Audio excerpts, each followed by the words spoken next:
اللہ ہی اللہ کیا کرو، دکھ نہ کسی کو دیا کرو، جو دنیا کا مالک ہے نام اسی کا لیا کرو۔ السلام علیکم ورحمۃ اللہ وبرکاتہ۔ ناظرین استقبال ہے، سواگت ہے آپ کا viral news live studio Jalgaon Maharashtra India میں۔ میں آپ کا میزبان مفتی محمد ہارون ندوی۔ ناظرین آخری بڑی خبر ریاست مہاراشٹر کے اکولا شہر کی ہے۔ جی ہاں، گزشتہ کل اکولا شہر کے اکوٹ فائل بھارت نگر میں حافظ محمد صادق شاہ صاحب کا مدرسہ ادارہ دینیات مدرسہ تجوید القرآن کا بڑا شاندار تعلیمی بیداری پروگرام تھا، ایجوکیشنل کانفرنس تھی، جس میں چیف گیسٹ اور پروکتا مقرر خصوصی کے طور پر مجھے ہی بلایا گیا تھا، اور اس پروگرام میں باقاعدہ 35 سائیکلیں، جی ہاں 12-15 مشینیں، اور عورتوں کو بیٹیوں کو، اور ایسے ہی مکسر، بڑی تعداد میں تقریباً 4.5 لاکھ روپے کے انعامات غریب بچوں کو، پڑھنے والی بیٹیوں کو تقسیم کیے گئے۔ حافظ صادق صاحب بہت شاندار طریقے سے اکولا کے اس سلم ایریے میں بیٹیوں کو، بچوں کو تعلیم دینے کا کام کر رہے ہیں۔ گزشتہ کل انہوں نے بہت شاندار پروگرام منعقد کیا تھا۔ میں جب وہاں پر پہنچا تو بھارت نگر کے جوانوں میں کافی جوش تھا، اور بڑے زبردست انداز میں انہوں نے 200 گاڑیوں کے ساتھ میں ستکار و سمان کیا، استقبال کیا۔ میں ان کا بھی شکریہ ادا کرتا ہوں۔ اور پھر اس کے بعد مغرب کی نماز کے بعد باقاعدہ پروگرام شروع ہوا، اور پروگرام میں اکولا شہر کے جتنے بڑے علماء ہیں وہ بھی اسٹیج پر موجود تھے، اور معززین شہر وہ بھی موجود تھے، یہاں تک کہ ہندو نیتا بھی، ہندو بھائی بھی موجود تھے، اور پولیس ڈپارٹمنٹ کے لوگ بھی موجود تھے۔ تعلیم، ایجوکیشن، شکشن کی اہمیت پر میرا 1.25 گھنٹے کا تفصیلی بیان وہاں پر ہوا۔ بہت شاندار پروگرام رہا، اور پھر اخیر میں باقاعدہ بچوں کو سائیکلیں انعام میں دی گئی، اور بیٹیوں کو مشینیں انعام میں دی گئی، اور حافظ صادق شاہ صاحب جس طریقے سے کام کر رہے ہیں تمام لوگوں نے ان کو مبارکباد دی۔ گزشتہ کل کا اکولا کا یہ پروگرام بے انتہا کامیاب رہا۔ میں سمجھتا ہوں کہ ہر علاقے میں تعلیمی بیداری ہونی چاہیے۔ یہ پروگرام حافظ صادق شاہ صاحب نے باقاعدہ ان کی محنت رنگ لائی، اور انہوں نے جمعیت علماء کا بینر استعمال کیا۔ جمعیت علماء کا باقاعدہ جیسے ہی میں اسٹیج پر چڑھا تو میرے ہاتھ سے سب سے پہلے جمعیت کا جھنڈا لہرایا گیا، اور جمعیت کا ترانہ پیش کیا گیا، اور چاروں طرف جمعیت کے جھنڈے لہرا رہے تھے۔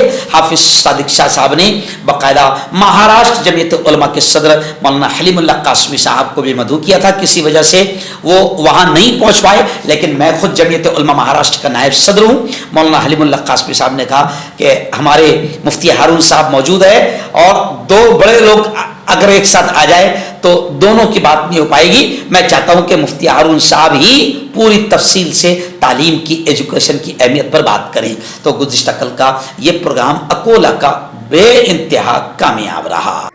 تو تخت و تاج کی کوئی حیثیت نہیں، ہم کہتے ہیں تعلیم، ایجوکیشن، شکشن، انشاءاللہ تعلیم آئے گی، ایجوکیشن آئے گا، شکشن آئے گا تو سارے حالات خود بخود بدلیں گے۔ آج ملک کے حالات بگڑے ہوئے کیوں ہے؟ اس لیے کہ ملک پڑھے لکھوں کے ہاتھ میں نہیں ہے، جاہلوں کے ہاتھ میں ہے۔ اور یہ میں کوئی نئی بات نہیں کہہ رہا، وہ خود کہتے ہیں جاہل، وہ خود کہتے ہیں اپنے آپ میں، بھائی بہنوں میں پہلے پلیٹ فارم پہ چائے بیچتا تھا، یہ ان کی جملے بنا نہیں سمجھا۔ اور ایک انٹرویو میں نے ان کو دیکھا کہ ان سے پترکار پوچھ رہا ہے آپ نے کتنی پڑھا ہے، تو وہ خود ہنستے ہنستے کہتے یہ کچھ 4تھی تک پڑھا نہیں، ترقی کرے گا وہ نہیں۔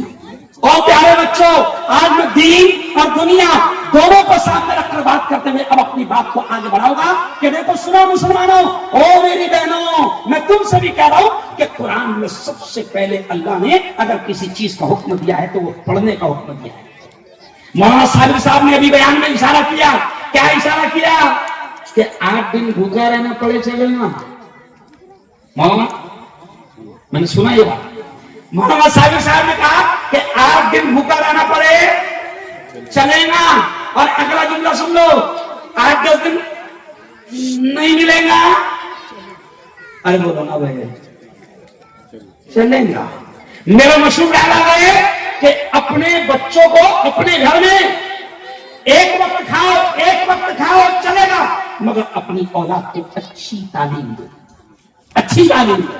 آج اب یہ جملہ سن لو, دل خوش ہو جائے گا. آج میرا ملک اب یہ جملہ سننا, اس کو ریکارڈ بھی کر لینا اور اس کو وائرل کرنا کہ آج میرا ملک ایک مسلمان بیٹی کو اپنے سروں کا تاج بنا رہا ہے.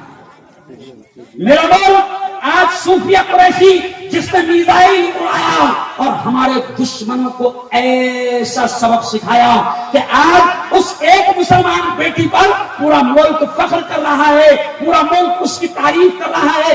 صوفیہ قریشی زندہ باد کہہ رہا ہے, اور کہہ رہا ہے کہ صوفیہ قریشی, کوئی کہہ رہا ہے ہماری بہن ہے, کوئی کہہ رہا ہے کہ صوفیہ قریشی اس ملک کی بیٹیاں ہے. ارے کیوں کہہ رہا ہے؟ کیونکہ صوفیہ قریشی نے علم حاصل کیا, اور وہ علم حاصل کیا کہ آج وہ کرنل بن کر میزائل اڑا رہی ہے اور اس دیش کی حفاظت کرنے کا کام کر رہی ہے. زوردار تالیاں یہاں پر. کیوں؟ اب دیکھو کہ تعلیم کی وجہ سے صوفیہ قریشی نے جو کام کیا, تو بی جے پی کے مدھیہ پردیش کے ایک گھٹیا منتری, نہیں سمجھا, بی جے پی مدھیہ پردیش کے گھٹیا قسم کا منتری جس کا نام ہے وجے شاہ, میرے سمجھ نہیں آتا. اب اس نے اتنا نیچ قسم کا بیان دیا, اس نے صوفیہ قریشی کو صرف مسلمان ہونے کی وجہ سے ایسا جملہ کہا کہ وہ آتنکوادیوں کی بہن ہے, یہ جملہ کہا. لیکن مولانا عبدالواحد صاحب, خوشی کی بات ہے کہ وجے شاہ کو اس کے کمینے بیان کا جواب مسلمانوں کو دینا نہیں پڑا, ہندو بھائی نے پھر اس کا جواب دے دیا. او میری بیٹیوں, تعلیم حاصل کرو. اللہ کی قسم آپ کو اسلام, قرآن, شریعت, نبی, دین منع نہیں کرتا, نہیں منع کرتا. تعلیم حاصل کرو. میں خود 14 سال تک کے میں نے میڈیکل کالج میں ڈاکٹروں کو پڑھایا. میرے گھر میں خود 11 ڈاکٹر ہے, عالم ہے, مفتی ہے, وکیل ہے. الحمدللہ ہم کبھی آپ کو منع نہیں کرتے کہ آپ دنیا کی اعلیٰ سے اعلیٰ تعلیم آپ اپنے بچوں کو نہ دو, بلکہ میں دنیا کی تعلیم بولتے ہوئے پھر آگے اسلامی دینی تربیت پر آخری بات کہوں گا. او میرے بھائیوں, او اکوٹ فائل والوں, او اکولا والوں, اللہ کی قسم کھا کر کہہ رہا ہوں, یہ علماء کے سامنے کہہ رہا ہوں کہ ہم کبھی بھی منع نہیں کرتے کہ آپ اپنے بچوں کو ڈاکٹر نہ بناؤ, انجینئر نہ بناؤ, لائر نہ بناؤ, وکیل نہ بناؤ, پروفیسر نہ بناؤ. ہم تو کہتے ہیں کہ بناؤ اپنے بچوں کو بہترین ڈاکٹر, بناؤ اپنے بچوں کو بہترین